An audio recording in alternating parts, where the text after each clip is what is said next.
আসসালামু আলাইকুম দর্শক। শেষ পর্যন্ত যুক্তরাষ্ট্র ইরানের উপর হামলা চালালো। তাহলে যুক্তরাষ্ট্র যে বলেছিল যে তারা 2 সপ্তাহ সময় নেবে এবং 2 সপ্তাহ সময় দিচ্ছে ইরানকে, যে এই সময়ের মধ্যে আলাপ আলোচনা করে বিষয়টি যদি সমাধান করে, পারমাণবিক যে কর্মসূচি সেটি স্থগিতের ব্যাপারে যদি তারা মানে সম্মত হয় বা সন্তোষজনক সমঝোতা হয়, তাহলে আর সমস্যা থাকবে না এবং যুক্তরাষ্ট্র হামলা চালাবে না। এই মর্মে 2 সপ্তাহ সময় দেওয়া হয়েছিল, কিন্তু দেখা গেল যে মাত্র দুদিনের মাথায় সেই হামলা তারা চালালো। তাহলে এটা কি যুক্তরাষ্ট্রের ছলা? যে কি ঘটেছে শেষ পর্যন্ত ঘটলো, যেটা ডোনাল্ড ট্রাম্প মনের মধ্যে পুষে রেখেছিল, যে যেভাবেই হোক ইসরায়েলের সঙ্গী হয়ে তারা ইরানে হামলা চালাবে। সেই হামলাই তারা চালিয়েছে।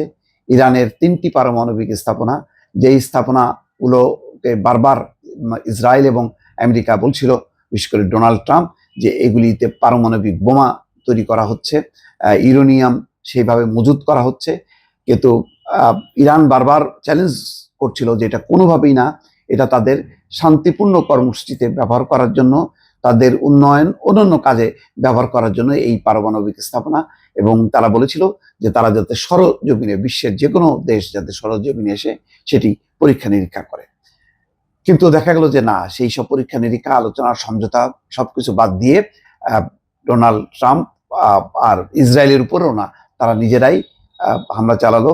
এবং বলা হচ্ছে যে যুক্তরাষ্ট্রের সবচেয়ে অত্যাধুনিক শক্তিশালী বোমারু বিমানগুলো একেবারে ইরানের অভ্যন্তরে ঢুকে 3টি পারমাণবিক স্থাপনায় ভারী বোমা নিক্ষেপ করেছে এবং নিক্ষেপ করে সেই বোমারু বিমানগুলো নিরাপদে ইরান ত্যাগ করেছে।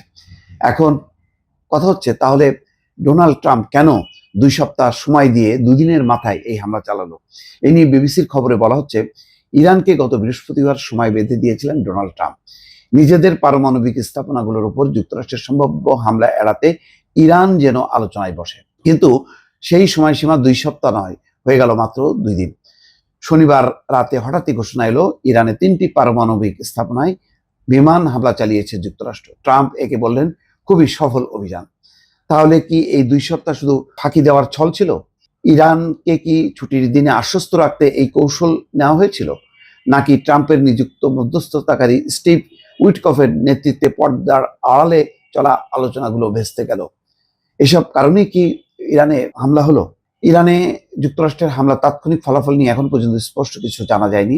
তবে হামলার খবর জানিয়ে সামাজিক যোগাযোগ মাধ্যমে ট্রাম্প লিখেছেন, এটাই শান্তির সময়। যা হোক, ট্রাম্পের এই বক্তব্যকে নিছক আশাবাদী এক মন্তব্য বলেই মনে করছেন বিশ্লেষকরা। কারণ ইরান আগেই হুঁশিয়ারি দিয়েছিল, যুক্তরাষ্ট্র যদি ইসরায়েলের সঙ্গে মিলে তাদের সার্বভৌম ভূখণ্ডে হামলা চালায়, তবে তার জবাব দেবে তারা। ইতিমধ্যে ইসরায়েল ইরানের সামরিক সক্ষমতা খর্ব করতে নানা পদক্ষেপ নিয়েছে। তবুও দেশটির সর্বোচ্চ নেতা আয়াতুল্লাহ আলী খামেনির হাতে এখন অস্ত্রশস্ত্র আছে। পরিস্থিতি খুব দ্রুত জটিল হতে পারে। এখন অপেক্ষার খেলা শুরু হলো। নিজেদের 3 পারমাণবিক স্থাপনায় মার্কিন হামলার জবাবে ইরান কি করতে পারে? বিশেষ করে ফর্দোর মতো স্থাপনায়ও যেখানে হামলা হয়েছে, ফর্দো ইরানের পারমাণবিক কর্মসূচির শিরোমণি বলে বিবেচিত। ট্রাম্পের আশা, এই হামলার মাধ্যমে ইরানকে আলোচনার টেবিলে বসতে বাধ্য করা যাবে। কিন্তু বাস্তবতা হলো, ইসরায়েলি হামলার মধ্যেও যারা আলোচনায় আসেনি, তাদের যুক্তরাষ্ট্রের বোমার নিচে এসে আর বেশি আগ্রহী হওয়ার কথা নয়। ট্রাম্প বোঝাতে চেয়েছেন যুক্তরাষ্ট্রের হামলা একটি এককালীন সফল অভিযান, তবে আদৌ তারা ইরানের শক্তভাবে সুরক্ষিত সেই গবেষণা কেন্দ্রগুলো ধ্বংস করতে পেরেছে কিনা তা জানতে সময় লাগবে। যদি না পেরে থাকে, তবে আবার হামলার চাপ বাড়বে।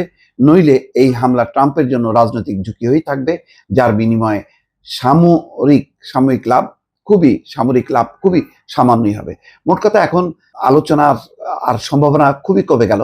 যুক্তরাষ্ট্রের সঙ্গে আর আলোচনায় আগ্রহী হবে না ইরান, এবং পরিস্থিতি জটিল। ইরান যে কোনো সময় যে কোনো কিছু ঘটাতে পারে, মার্কিন যুক্তরাষ্ট্র ঘটাতে পারে।